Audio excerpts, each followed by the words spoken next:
এবং দুঃখজনকভাবে আমাদের আলেম ওলামাদের মধ্যে থেকেও কিছু মানুষ তারা এই নির্লজ্জ মিথ্যাচারটি অবলীলায় করে গেছেন। যেমন আমাদের দেশের একজন বর্ষিয়ান আলেমে দ্বীন মাওলানা দেলোয়ার হোসেন সাইফি, তিনি তার বেশ কিছু বক্তব্যে এই ধরনের কথা স্পষ্টভাবে বলেছেন।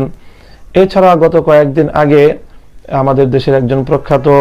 ওয়াইজ মাওলানা হাফিজুর রহমান সিদ্দিক, সেও এক জায়গায় এমন আলোচনায় আমার সম্পর্কে এবং আমার পরিবার সম্পর্কে এই বিভ্রান্তিকর তথ্যটি পরিবেশন করেছে।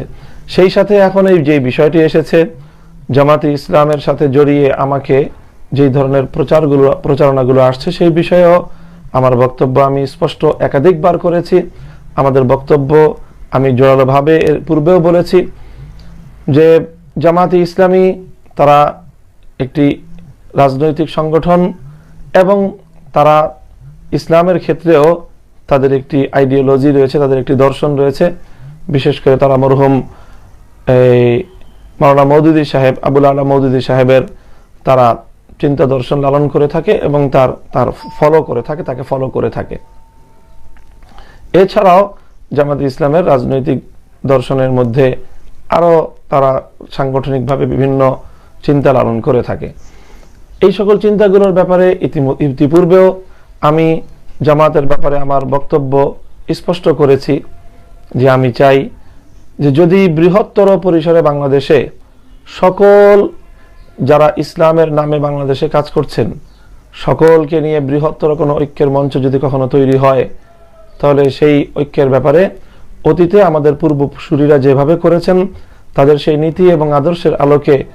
ভবিষ্যতেও কোনো বৃহত্তর ঐক্যের ক্ষেত্রে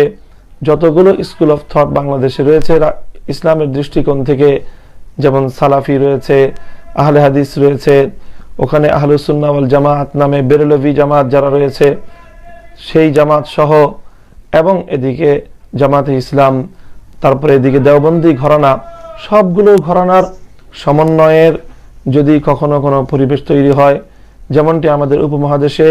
হযরত মাওলানা ফজলুর রহমান রহমতুল্লাহ দামাত বারাকাতুহুমুল আলিয়া তিনি মুত্তাহিদা মজলিসে আমলের মাধ্যমে ইসলামের নামে সকল পক্ষগুলোকে একীভূত করে দীর্ঘমেয়াদী একটি পথযাত্রায় তারা বেশ সাফল্য অর্জন করেছেন এবং ইসলামকে রাজনৈতিকভাবে রাষ্ট্রের মধ্যে একটি শক্তিশালী জায়গায় তারা উন্নীত করতে সক্ষম হয়েছেন। এবং তারা সেই তাদের বৃহত্তর ঐক্যের মধ্যে আমাদের দেশের তুলনায় আরো অনেক বেশি আকীদাগত এবং ইসলামী দৃষ্টিভঙ্গি থেকে কঠোর বিরোধী পক্ষ শিয়াদেরকেও সেখানে অন্তর্ভুক্ত করেছেন। মাওলানা মওদুদী সাহেবের অনুসারী জামাতকে যেরকম অন্তর্ভুক্ত করেছেন, কাজেই সেই ধরনের মাওলানা ফজলুর রহমান সাহেবের আদর্শে অথবা তার চিন্তাধারায় যদি আমাদের দেশেও হাক্কানি উলামায়ে ইকরামের নেতৃত্বে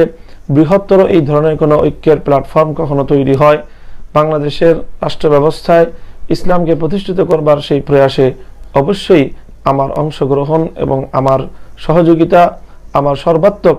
এই চেষ্টা সেই বিষয়ে অবশ্যই থাকবে। সেটি একটি ভিন্ন বিষয়। কিন্তু এছাড়া দল এবং আদর্শগত জামাতে ইসলামের ব্যাপারে আমাদের বক্তব্য পরিষ্কার। আমি ইতিপূর্বেও একাধিক বক্তব্যে জামাতে ইসলামের প্রতি দুটি বিষয়ে আমার দ্ব্যর্থহীন বক্তব্য রেখেছি এবং তাদের প্রতি আহ্বানও রেখেছি। সেটিকে তারা যেভাবেই গ্রহণ করুক, সেটিকে তারা ভালোভাবেও গ্রহণ করতে পারে, অথবা কেউ কেউ দেখেছি আমার সেই বক্তব্যের সমালোচনাও করেছে। আমার সেই বক্তব্যটি শুধুমাত্র নসিহার জায়গা থেকে, জামাতে ইসলামের প্রতি কল্যাণকামিতার জায়গা থেকে আমরা বলি যে তারা তাদের দুটি বিষয়ে যদি সুন্দরভাবে তাদের অবস্থানকে আরেকটু স্বচ্ছ এবং আরো সুচিন্তিত মতামতের দিকে তারা আসতে পারে, তাহলে আমরা আশা করি তাদের দ্বারাও আরো বড় কাজ হবে। তার মধ্যে একটি হলো মাওলানা মওদুদী সাহেবের যে সকল চিন্তা এবং তার যে সকল দর্শনগুলো, তার যে সকল বক্তব্যগুলো উপমহাদেশের হাক্কানি উলামায়ে কেরামের সাথে মতপার্থক্যপূর্ণ রয়েছে,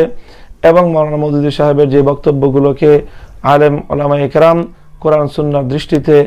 তারা সেটাকে সঠিক নয় বলে ব্যক্ত করেছেন,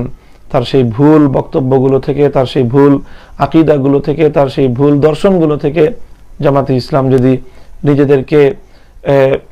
স্পষ্টভাবে তা সম্পর্কচ্যুত ঘোষণা করে অথবা সেই ভুল বক্তব্যগুলোকে যদি প্রত্যাখ্যান করে, তাহলে আমি মনে করি যে বাংলাদেশের আলেম সমাজ জামাতে ইসলাম সম্পর্কে তাদের যে নেতিবাচক অবস্থান সেটিও পুনর্মূল্যায়িত হবে এবং উলামায়ে কেরামের সাথে তাদের যে মতপার্থক্য রয়েছে সেই মতপার্থক্য দূরীভূত হওয়ার একটি ক্ষেত্র তৈরি হবে। সেই সঙ্গে জামাতে ইসলামের দলগতভাবে, বিশেষ করে বাংলাদেশ জামাতে ইসলামের দলগতভাবে 1971-এর স্বাধীনতা যুদ্ধের সময় যে তাদের যে ভূমিকা, সেই ভূমিকা বিষয়েও তাদের দলীয় সুস্পষ্ট কোনো একটি দিক নির্দেশনা যদি তাদের নেতাকর্মীদের সম্মুখে আসে তাহলে সেটিও বাংলাদেশের তাদের রাজনীতির জন্য অনুকূল হবে। তাদের যদি কোনো ভুল ভ্রান্তি থেকে থাকে 71-এর ভূমিকার দিক থেকে দলগতভাবে, তাহলে সেটিও জাতির সামনে তারা যদি দুঃখ প্রকাশ করে নেয় তাহলে তাদের সেই অধ্যায়টিও সমাপ্ত হতে পারে। এটি হলো জামাতে ইসলামের ব্যাপারে আমার স্পষ্ট বক্তব্য এবং একাধিকবার ইতিপূর্বে আমি ব্যক্ত করেছি। কাজেই সেক্ষেত্রে আমার এই ধরনের স্পষ্ট রাজনৈতিক অবস্থান থাকা সত্ত্বেও আমার কিছু সুমানুধ্যায়ী বা আমাদের মহলেরই কিছু ঘাপটি মেরে থাকা ষড়যন্ত্রকারী কিছু ঈর্ষাপরায়ণ শত্রুতা করে আমার সম্পর্কে প্রশাসন সহ প্রচার মাধ্যম সহ বিভিন্ন জায়গায় আমার ব্যাপারে এমন কিছু অপপ্রচার তারা চালাচ্ছে এবং তাদের সেই অপপ্রচারগুলো এতটাই নির্লজ্জ এবং এতটাই ঘৃণ্য যে সেগুলো আসলে নিন্দা জানানোর ভাষাও আমাদের জানা নেই। তারা বলতে বলতে আমার পারিবারিক বিষয় সম্পর্কেও সুস্পষ্ট মিথ্যা কিছু তথ্য ব্যাপকভাবে প্রচার করা হচ্ছে এবং এই মিথ্যাগুলো এতটাই প্রচার করা হচ্ছে যে গোয়েবলসের যে মূল থিওরি ছিল আমরা জানি যে একটি মিথ্যাকে 100 বার বললে 100 বার একটি মিথ্যা কথা বলার দ্বারা সেটি সত্যে পরিণত হয়। তো আমার কাছে মনে হচ্ছে যে আমার ব্যাপারেও এমন কিছু মিথ্যা কথা বারবার, শতবার, হাজারবার বলে সেটিকে যেন এখন সত্যে পরিণত করা হয়েছে। সেটি হলো বিশেষভাবে আমার যে পারিবারিক ব্যাকগ্রাউন্ড বা আমার যে পারিবারিক সম্পর্ক, আমার এই ঔরসগত পারিবারিক ব্যাকগ্রাউন্ড তো শাইখুল হাদিস আল্লামা আজিজুল হক রহমতুল্লাহি আলাইহি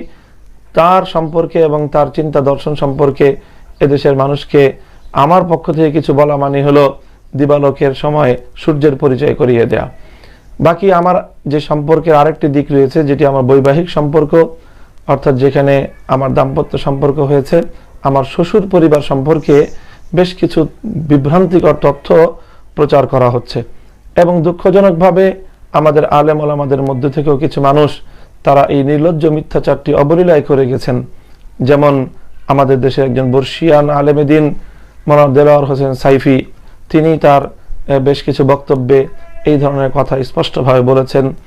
এছাড়া গত কয়েকদিন আগে আমাদের দেশের একজন প্রখ্যাত ওয়াইজ মাওলানা হাফিজুর রহমান সিদ্দিক, সেও এক জায়গায় এমন আলোচনায় আমার সম্পর্কে এবং আমার পরিবার সম্পর্কে এই বিভ্রান্তিকর তথ্যটি পরিবেশন করেছে। এছাড়া আমাদের কাছে সংবাদ আসে যে আমাদের ঘরানার অনেকেই যারা আমার প্রতি কিছুটা ঈর্ষাপরায়ণ, তারাও অবলীলায় এই কথাগুলো মানুষের কাছে বলে থাকে। আমার শ্বশুর পরিবারটিও এমন কোনো পরিবার নয় যে যাদের ব্যাপারে তথ্য জানাটা খুব সমস্যাপূর্ণ।